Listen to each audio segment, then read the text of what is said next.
Today we're going to be looking at author's purpose and the reason for the writing of the things that we encounter as readers. There are three main purposes in writing. Every text that we read serves one of these three purposes. They are to persuade, to inform, and to entertain. It's important to remember these, and a really easy way is to turn it into an acronym where the first letter of each word is included in a different word. So if you think of the word pie, this will be an easy way to remember the three purposes of writing: persuade, inform, and entertain. Let's talk about each one of these individually. We'll start with persuade. The main purpose of persuasive writing is to convince the reader of something. Some examples of this might be persuasive essays or speeches or advertisements that you encounter. Persuasive writing attempts to change the reader's mind or to get them to do something. Again, remembering that the main purpose of this type of writing is to convince the reader. Some things you can look for that would alert you that what you're reading is persuading you or attempting to persuade you is if you see opinions. You see phrases that begin with "I think" or "I believe," etc. If you encounter a sales pitch where they try and persuade you to buy something, and it might begin with "if you purchase this," and then they go on to give you the benefits of purchasing that item at that time for that price. Or directives, when they say very directly, "you need to," and then tell you what you need to do or think or believe. When we look at this example, summer's the best season of the year. You can spend all your time outdoors and not get cold. You can swim and enjoy many sports that you can't when it's winter. There are leaves on the trees and flowers are in bloom. You can leave all the windows open in your house. Summer is so pleasant. Too bad it doesn't last all year. When you look at the pieces that make this up, very clearly they lead off with explaining what the season is and what they think about it. Then they spend a whole bunch of time telling you about what makes it the best season of the year and conclude with convincing you that it's very pleasant and man, wouldn't it be great if it lasted all the time. That entire piece is meant to persuade. The next type of writing you could encounter is writing to inform. The main purpose of this type of writing is to enlighten the reader. A few examples of this might be expository essays, where you are telling someone about a topic with information they might not already know. Nonfiction texts, articles in magazines and newspapers, articles on websites, for example. Any instructions or directions that you're given with a new game or a new toy or a new Lego set, those are meant to inform you about how to put that together or properly use that item. Informational writing may be entertaining. You may enjoy it, but the main purpose of it is to inform. Looking at this example, again, to inform, some things to look for to decide if what you're looking at is an informative writing. If you see facts, dates, statistics, numbers, etc., you're looking at something that's informative. If it has evidence that is supported from another source meant to inform you, and if it has steps or points. The first step is to do this. The next step is to do that. If you see these things, you are most likely being informed and reading an informative writing piece.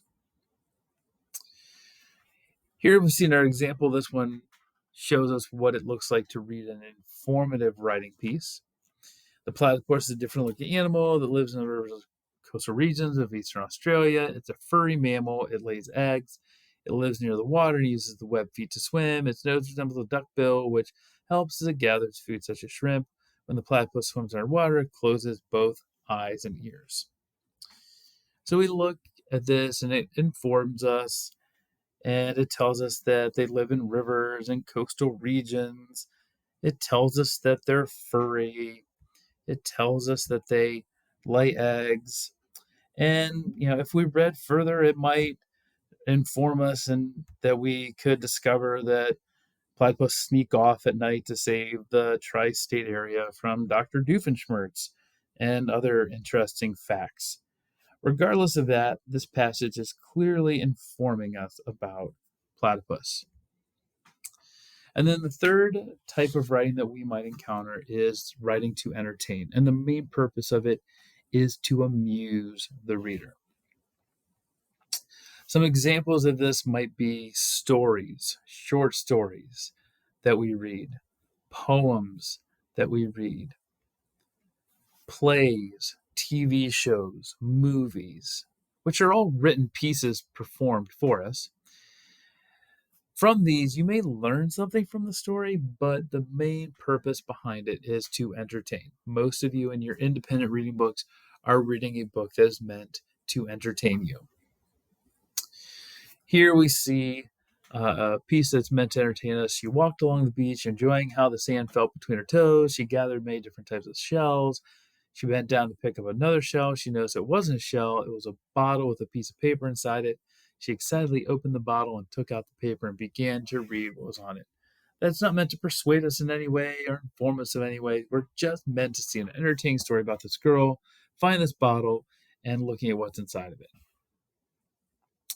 So when we think about ways to identify, no author is really going to, at the very beginning of their piece, tell you what the purpose is behind it.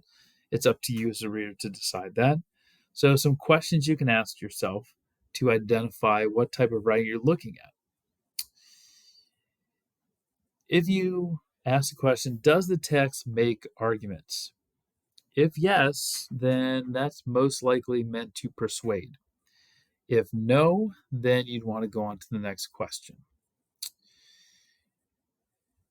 Then you'd ask yourself, does the text mainly give me facts and information?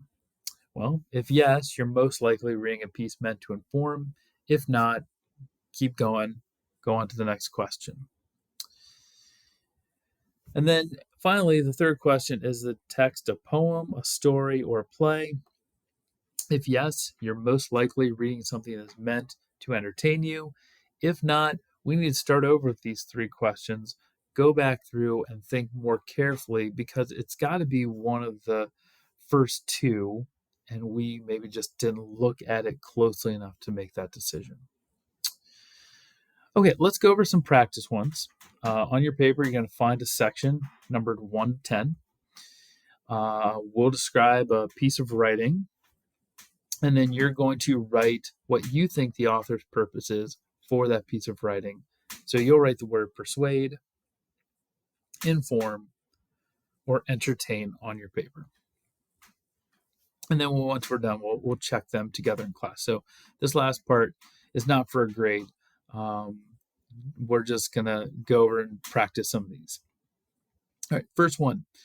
A note written by a young girl asking her ex-boyfriend to forgive her.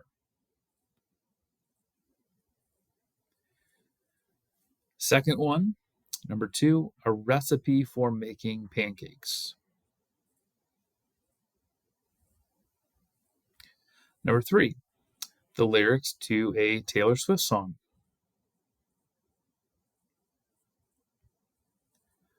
The fourth one, the warnings on a bottle of Tylenol.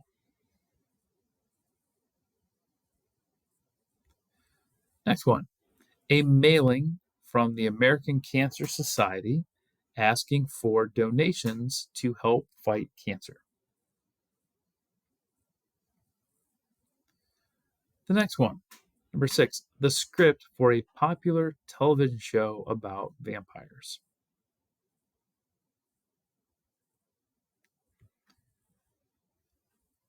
Next one, a descriptive poem about how the world's fresh water supplies are polluted and why you should recycle. Next one, an advertisement in a magazine to get readers to buy a new video game.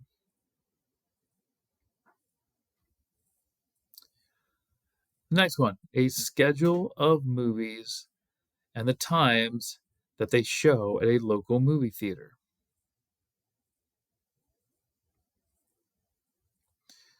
We'll go over these in class and we will continue to look more closely now at our writing that we're reading and decide whether it is meant to persuade, inform, or entertain.